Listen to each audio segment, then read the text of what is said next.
Hi friends, welcome to my channel. ఎలా ఉన్నారు అందరూ? బాగున్నారా ఫ్రెండ్స్?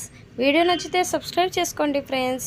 ఈరోజు మీకు పొటల్స్ ఫ్రై చూపిస్తున్నా. అదే మేమైతే పొటల్కాయ ఫ్రై అంటాం, మీరు పొటల్స్ అంటారు కదా. చూడండి, కళాయి పెట్టుకుని దాంట్లో ఆయిల్ వేసుకోవాలి. ఆయిల్ వేడెక్కిందో లేదో చూస్తున్నాను.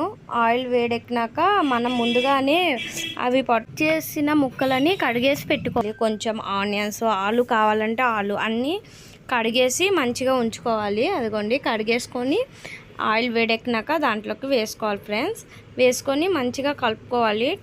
అవి ఆయిల్ అన్ని ముక్కలకి ఇదయ్యే వరకు కలుపుకొని చూడండి, ఫ్రై అవుతున్నాయి కదా.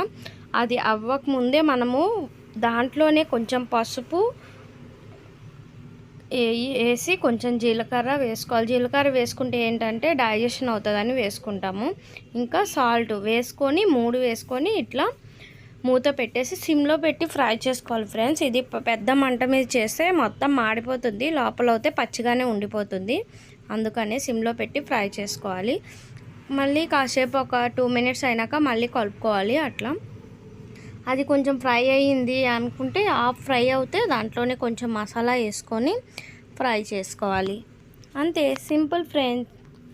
ఎవరైనా ఫ్రై చేయవచ్చు. ఇక్కడ నేను అందరూ అనుకుంటుంటారు ఇది ఎట్లా తింటారు అని, అందుకని మీకు ఈ రెసిపీ షేర్ చేస్తున్నాను. ఆ మొత్తం ఫ్రై అయిపోయినాక కారం వేసుకున్నాను. చూడండి, కారం వేసుకొని అది కూడా ఫ్రై పచ్చివాసన పోయే వరకు ఎంత ఎమ్మీగా ఉండే పొటల్స్ ఫ్రై రెడీ అయిపోయింది. రైస్లోకైనా చపాతీకైనా చాలా బాగుంటుంది.